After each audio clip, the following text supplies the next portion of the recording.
Once upon a time, there was a cute little girl named Elysia who loved to dream a lot.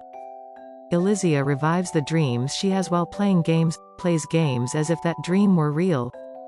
Her biggest dream was to see a fairy. Although her mother told her that this was not possible, that fairies were not real, Elysia was constantly delirious about fairies. One day Elysia said to her mother, "Mommy, I want to see a fairy now. I want this very much, please show me the fairy," he said. Her mother, "Daughter, this is not possible because fairies are not real. You can only dream about them," he said. Elysia was very upset about this and went to her room and got into bed. At that time, she saw her toy necklace standing on the floor, picked it up from the floor and got back into bed, combing it tightly in the palms of her hands. He fell asleep dreaming that he was talking to a fairy. In a dream, he opened his eyes in the land of fairies and saw fairies flying everywhere. Elysia was very happy now and immediately went to a fairy and started talking.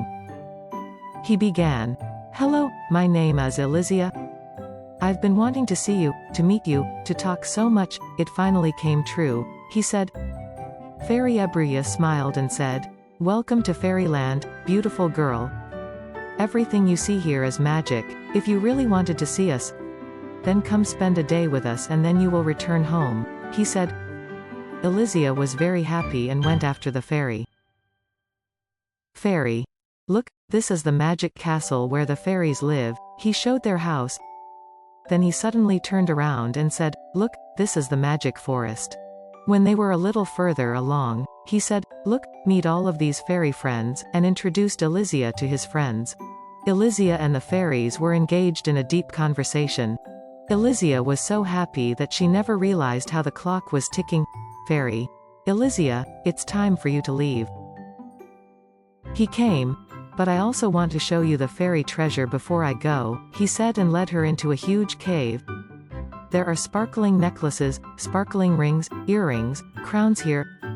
Elysia's eyes began to shine, because they are all beautiful from each other.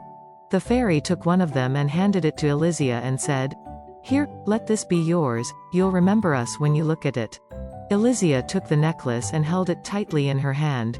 "Thank you very much, I will never forget this beautiful day I have had. But I have to go now, the people at home will be worried about me," he said, and said goodbye to the fairies and went home. Elysia opened her eyes at that time and realized that he was holding her hand tightly. Under the influence of the dream he opened his palm and there was a necklace shining brightly in it. For a moment he thought this necklace was a necklace given by fairies, but later he realized that this necklace was his own necklace and these beautiful minutes he lived were just a dream. But even though it was a dream they had, Elysia was very happy.